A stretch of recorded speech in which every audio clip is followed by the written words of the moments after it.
திரு லெலின். கேள்வி இடைவெளிக்கு முன்பே முன் வச்சுட்டேன். நீங்களும் ரொம்ப நேரமாக பேசுகிறதுக்கு ஆர்வமாக கையை உயர்த்திட்டே இருந்தீங்க. தொடர். இல்லை, பொதுவாக நீங்கள் சொன்னது மாதிரி முன்னுரையில் 2026 ஒரு 18 மாதம் இருக்கிறது. இப்போ நம்ம அதை விவாதிக்கிறோம்னா அரசியல் முக்கியத்துவம். ஏன்னா ஒரு பக்கம் கடந்த 3 தேர்தல்களாக ஒரு வலுவான கூட்டணி இன்டாக்டாக திராவிட முன்னேற்ற கழக தலைமையில் மதச்சார்பற்ற முற்போக்கு ஜனநாயக கூட்டணி என்பது இருந்திருக்கிறது. இன்னொரு பக்கம் எதிர்ப்புறத்தில் அதிமுக, ஏற்கனவே அது பலமான கட்சி, ஆண்ட கட்சி, ஆளுங்கட்சியாக இருந்தது. அது தொடர்ந்து தேர்தல்களில் தோல்வி அடைந்திருக்கிறது. ஏற்கனவே அது கைவசம் இருந்த கூட்டணியும் இழந்திருக்கிறது.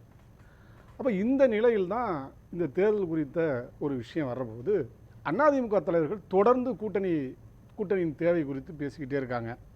புதுசாக கட்சிகள் வரும் என்ற நம்பிக்கையெல்லாம் அளித்துக்கிட்டு இருக்கிறாங்க. அப்போ அந்த நம்பிக்கையின்மை அவங்க தொண்டர்கள் மத்தியில் இருப்பதை தீர்ப்பதற்காக தான் இப்படி அவர்கள் பேசுகிறார்கள்.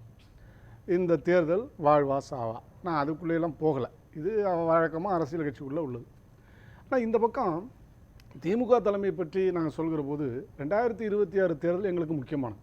ஏன்னா இந்தியா கூட்டணி இந்தியா முழுவதும் களமாடி பாஜகவினுடைய அபரித பெரும்பான்மையை நாங்கள் தகர்த்திருக்கிறோம்.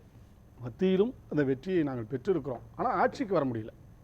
அதற்கு என்ன காரணம் அப்படின்னு வருகிற போது அவங்களுடைய பெரும்பான்மையை தகர்த்ததற்கு முன்னணி படையாக இருந்தது தமிழ்நாடு. இங்கே தான் அவர்களால் எந்த வேலையும் செய்ய முடியல. இன்னும் சொல்ல போனால் கூட்டணி சேர்ந்திருந்த பாவத்திற்காக தான் அதிமுக பலமுறை இழந்ததாக அவர்களே உணர்ந்து பாஜகவோடு உறவை முறித்து கொண்ட அந்த தருணங்கள்லாம் பார்க்குறோம். அப்போ அடிப்படையில் அரசியல் ரீதியாக ஒரு கொள்கை கூட்டணியாக இது இருக்கிறது. ஆனால் எதிர்ப்புறத்தில் இருக்கிற அதிமுக நண்பர் டாக்டர் அவங்க சொன்னாங்க நிறைய விஷயங்கள். ஆனால் ஒன்று ஆத்ம சுத்தியோடு நீங்கள் சிந்திச்சா அவர்கள் அரசியல் தவறை நடத்தி விட்டார்கள் ஏற்கனவே. அது மக்கள் மத்தியில் இன்னைக்கு ஆழமாக வேரூன்றி இருக்கிறது.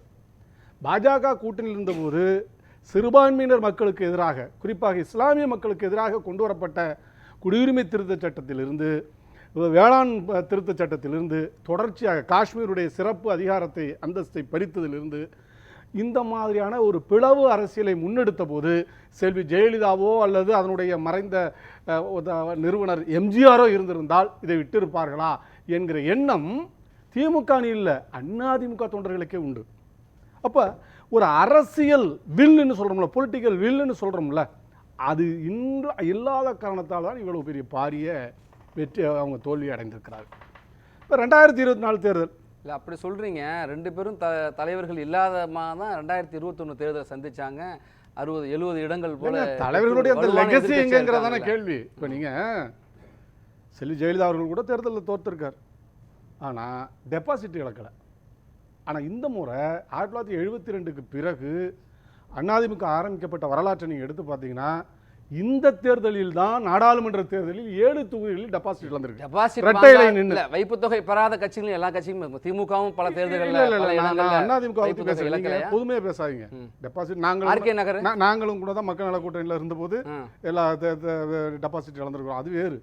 நான் சொல்வது அதிமுக பர்டிகுலர் அது இல்லை. நீங்கள் வேணால் வரலாற்றை எடுத்து பார்க்கலாம்.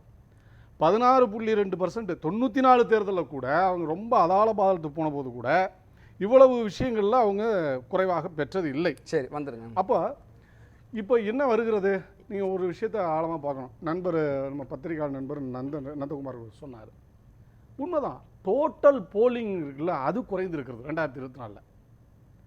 அப்போ பர்சன்டேஜ் அது குறைவு. இன்னொன்று, போன முறை திமுக அதிமுக ரெண்டும் அணியாக இருந்தது. இந்த பக்கம் பாஜக, பாட்டாளி மக்கள் கட்சி, அப்புறம் தேமுதிக, இவங்கெல்லாம் அவங்க இன்டாக்டாக அந்த பக்கம் இருந்தாங்க, நாங்கள் இந்த பக்கம் இருந்தோம். அப்போ நேரடியாக 2 அணிகளுக்கு தான் வந்தது.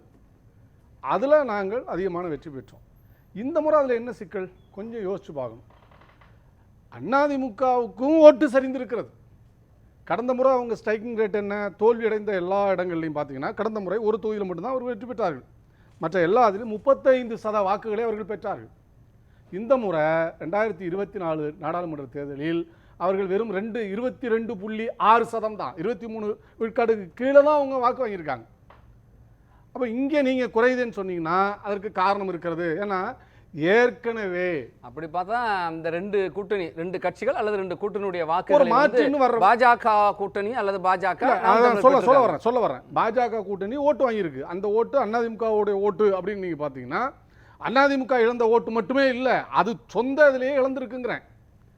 இப்போ நீங்க சொன்னீங்க நாடாளுமன்ற தேர்தல் சட்டமன்றத்தில் எதிரொலிக்காது. இதே ஸ்டேட்மெண்ட்டை மரியாதைக்குரிய நண்பர் நந்தகுமார் சொன்னார். அப்போ இந்த நாடாளுமன்றத்தில் இந்த இழப்பு வந்து ஏன் சட்டமன்றத்தில் எதிரொலிக்குன்னு நீங்கள் நினைக்கிறீங்க? சட்டமன்றம் வேறு. உள்ளாட்சி மன்றத்தில் வெற்றி பெற்றிருக்கிறோம்ல, உள்ளாட்சி மன்றம் நகராட்சி மன்றங்களில் மாபெரும் வெற்றியை பெற்றதில்லை சட்டமன்ற தேர்தலுக்கு அடுத்து. அப்போ அதே போல தான் இப்போ சட்டமன்ற தேர்தலை பொறுத்தவரை நீங்கள் மிக தெளிவாக இருக்கிறது. தென் மாவட்டங்களில் குறிப்பாக அதிமுக தன்னுடைய வலு குறைந்திருக்கிறது. இன்னும் வட மாவட்டங்களில் அவர்களுக்கு ஏற்கனவே இருந்த அந்த நிலைமையில் தேக்க நிலை இருக்கிறது. ஒரு பொதுவான கூட்டணி அமையாத இந்த அரசியல் சூழலில் ஏற்கனவே கொள்கை ரீதியாக இணைந்திருக்கிற, இன்னும் சொல்ல போனால் பாஜகவினுடைய பாசிசத்தை எதிர்த்து தொடர்ந்து குரல் கொடுக்கிற, ஒவ்வொரு பிரச்சனை நொடிதோறும் அரசியல் படுத்தி கொண்டிருக்கிற ஒரு அரசியல் அணின்னு வர்றபோது நாங்கள் திமுக தலைமையிலான இந்தியா கூட்டணி இருக்கிறது. நான் கேட்குறேன், கவர்னர் தமிழ்நாட்டினுடைய உரிமைக்குன்னு நீங்கள் பேசுகிறீங்க, கவர்னரை நீங்கள் கண்டித்தது உண்டா? அதிமுக எப்படி மக்கள் நம்புவார்கள் உங்களை? என்னங்க சட்டமன்றத்தில் படிக்கிறாரு, அண்ணாவின் பெயரை விட்டுட்டு பெரியாரின் பெயரை விட்டுட்டு, நீங்கள் மற்றதை விடுங்க, அம்பேத்கரை கூட விட்டுருங்க, பேரெல்லாம் விட்டுட்டு படிக்கிறாரு. திமுக அதை அமெண்ட்மெண்ட் கொடுத்து முதலமைச்சர் இன்டர்வெயின் பண்ணி வர்றாரு. அது வந்து நாகரிகம் குறைவுன்னு ஒரு எதிர்கட்சி தலைவர் முன்னாள் முதல்வர் சொல்கிறாரு. நீங்கள் நாகரிகத்தோடு என்ன நீங்கள் செஞ்சீங்க? அதில் கேள்வி வருதா இல்லையா? அப்போ தமிழ்நாடு என்று வருகிற போது இது மற்ற மாநிலங்களைப் போல அல்ல. இங்கே இடஒதுக்கீடு, சமூக நீதி, எம்ஜிஆரே இடஒதுக்கீட்டுக்கு எதிராக ஒரு விஷயத்தை கொண்டு வந்த போது என்ன நடந்தது? ஏன் அது திரும்ப பெறப்பட்டது? செல்வி ஜெயலலிதா அவர்கள் முதலமைச்சராக இருந்த போதே ஆடு கோழி அறுக்கிற சட்டம், தடை சட்டம் கொண்டு வந்தாங்க. ஏன் அடுத்து அந்த தோல்விக்கு பிறகு உடனடியாக அதை வாபஸ் பெற்றாங்க? எனவே தமிழ்நாட்டு மக்களினுடைய மனநிலை என்பது, அரசியல் நிலை என்பது முற்போக்கு திசை வழியே ஜனநாயகத்தன்மையோடு இருக்கக்கூடிய ஒன்றாக இருக்கிறது, மதச்சார்பற்ற தன்மையோடு இருக்கக்கூடிய ஒன்றாக இருக்கிறது. எனவே அந்த இடத்துல நீங்க நரேட் பண்ணல. அந்த இடத்துல தான் இன்னும் அந்த புள்ளியில் தான் அதிமுக ஒரு மாற்று சக்தியாக இன்றைக்கு இல்லை. அதிமுகவை கடந்து அந்த இடத்துல வர்றப்போ தான் அதிமுக திமுகன்னு இரண்டு தேர்வுகளுக்கு தான் வாய்ப்பு பெரும்பான்மையாக இருந்த சூழலில் நான் வர்றேன் சார். தேர்வு என்பது திமுகவுக்கு மாற்றாக அதிமுக இல்லை, பாஜக கூட்டணி இருக்குது, நாம் தமிழர் இருக்குது, தமிழக வெற்றி கழகம் இருக்குது, தேர்வுக்கான வாய்ப்புகள் அதிகரிச்சிருக்கு. அதுதான் அதனுடைய வெளிப்பாடு தான் உங்களை முன்னாடியே தேர்தல் வேலையை நீங்கள் ஆரம்பிச்சிருக்கீங்கன்னு ஒரு சொல்கிறாங்க. ஸ்ரீதர் சார் ஒன்று சொல்ல வராது, சேர்த்து பதில் சொல்லிடுங்க. சேர்த்து பதில். 7 தொகுதியில் அதிமுக நாடாளுமன்ற தேர்தலில் டெபாசிட் இழந்துருச்சுன்னு எல்லாரும் சொல்கிறாங்க. ஒன்றை மறந்துட்டு சொல்கிறாங்க.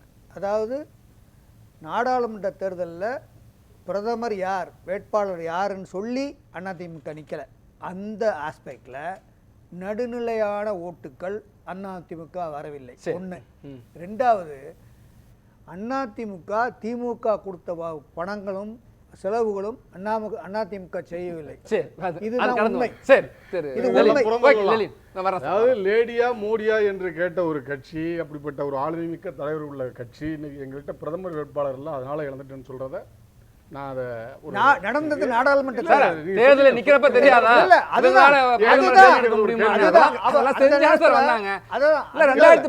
2014 ஒரு கூட்டணி நாங்க வந்து பிரதமர் தேர்வு செய்யணும் சொல்லி ஜெயலலிதா நின்னாங்க. நான் என்ன சொல்றேன்,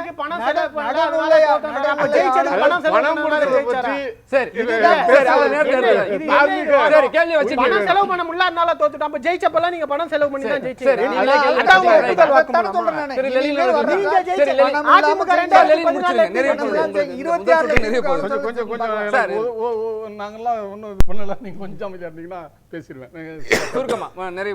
டாக்டர் ஸ்ரீதர் அவர்கள் சொன்னதுல ஒரு கருத்து உடன்பாடு. இப்ப வந்து தேர்தல் என்பது சப்ளை அண்ட் டிமாண்ட், அது டோட்டலா. அப்ப அதுக்கு என்ன தீர்வு? நீங்க ஒரு அரசியல் கட்சிங்கிற முறையில் இதை சொல்றீங்க, அவருடைய கட்டுரையை மேற்கோள் காட்டி. ஆனா இருங்க, நீங்க சொல்லலாம் தாராளமா. அதுக்கு என்ன தீர்வு? விகிதாச்சார தேர்தலில் விகிதாச்சார பிரதிநிதித்துவ தேர்தல் முறை வேண்டும். இதை எங்கள் அணியில் இருக்கிற எல்லா கட்சிகளும் ஏற்றுக்கொள்கிறோம். நீங்க இன்ன வரையிலும் ஸ்டாண்ட் எடுத்திருக்கீங்களா? அதுல பணம் கொடுக்காம அண்ணா காலத்திலிருந்து திமுகவும் எடுத்திருக்கிறது, நாங்களும் எடுத்திருக்கிறோம், தொடர்ந்து அதுக்காக சொல்லிட்டு இருக்கோம். இந்த ஒரு ஓட்டு அதிகம் வாங்கி விட்டதுனால வெற்றி பெற்று விடுகிறார்கள். 99 ஓட்டு 100 ஓட்டு வாங்கணும் ஜெயிக்கிறான். 99 ஓட்டினுடைய மதிப்பே இல்லை, வேல்யூ ஆஃப் ஓட்டே இல்லை. டெமோக்ரஸில வேல்யூ, ஒவ்வொரு ஓட்டுக்கும் ஒரு வேல்யூ உண்டு. ஆனா நான் வரேன் சார், இந்த வரேன். தேர்தல் முடிச்சிடுங்க சார், நடைமுறையில் அடுத்து அது இல்ல. ரெண்டு பேருக்குமே நான் வரேன். அது குறித்து நீங்கள் என்ன பிரச்சாரம் சொல்றேன், பண்ணிருக்கீங்க, சொல்றேன். என்ன வரேன் செஞ்சிருக்கீங்க? சார், டாக்டர் இருங்க டாக்டர். இன்னைக்கு வரலையும் அது குறித்து நீங்கள் வெளிப்படையாக பேசவே இல்லை.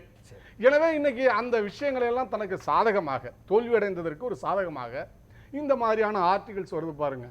இந்தியா முழுக்க இப்ப சபால்டன் ஹிந்துத்துவா சார் இன்னைக்கு நடந்து முடிஞ்ச அமெரிக்க தேர்தலிலுமே அது உண்டு சார். வருதுங்க. demand. இல்ல ஹிந்துத்துவா, சபால்டன் ஹிந்துத்துவா போனுச்சு. ஆனா 2024 தேர்தலில் சபால்டன் செக்குலரிசம் என்று கட்டுரைகள் வந்திருக்கு. நீங்க ஒரு மெத்த படித்த மருத்துவர், அது என்ன சொல்லப்பட்டிருக்கு? ஒரு கட்டத்தில் மோடி, அமித்ஷா இந்த இவர்கள் காலத்தில் தான் அடித்தட்டு வரலையும் கீழே சாதாரண மக்கள்கிட்ட வரலையும் இந்துத்துவ அரசியலை கொண்டு போனாங்க. ஆனா இன்று இந்தியா கூட்டணி சபால்டன் அளவுக்கு செக்குலரிசம் என்று சொல்லக்கூடிய மதச்சார்பற்ற கோட்பாடு, அது என்ன இதுல கான்ஸ்டிடியூஷன், இது அதை கொண்டு சேர்த்திருக்கிறது. எனவே இது வந்து ஒரு நல்ல விஷயம் தான் என்று சொல்ல நீங்க என்ன பேசுறீங்க? அப்ப என்ன விஷயம்னா, ஒரு கொள்கை ரீதியான அணுகல் என்பது அரசியல் ரொம்ப அவசியம். நீங்க மன்னிக்கணும், அதிமுகவை பொறுத்தவரை அது இல்லாத காரணத்தால் தான். ஏன்னா இன்னைக்கு ஒவ்வொரு பிரச்சனையிலும் தனக்கு வந்தா ஒரு விஷயத்தை பேச இல்ல, அந்த கேள்வி இந்த கூட்டணி மேலே வருது. திரு நந்தகுமார் முன் வச்சாரு, நீங்க நாங்க இன்டாக்டா இருக்கோம் அப்படின்னு சொல்றீங்களா? அப்படி எல்லாம் இல்ல, அங்க ஆட்சி அங்க பிரச்சனை இருக்கு, நீங்க அதை மூடி மறைக்கிறீங்க. இல்ல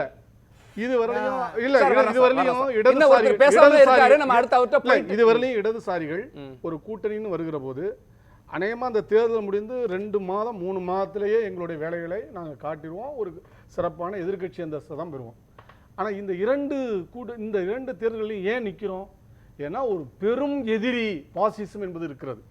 பாசிசத்தை வீழ்த்துவதற்கான அந்த ஐக்கிய முன்னணி தந்திரம் இருக்குல்ல, அது இன்றைக்கு இந்தியாவுக்கு தேவையாக இருக்கிறது.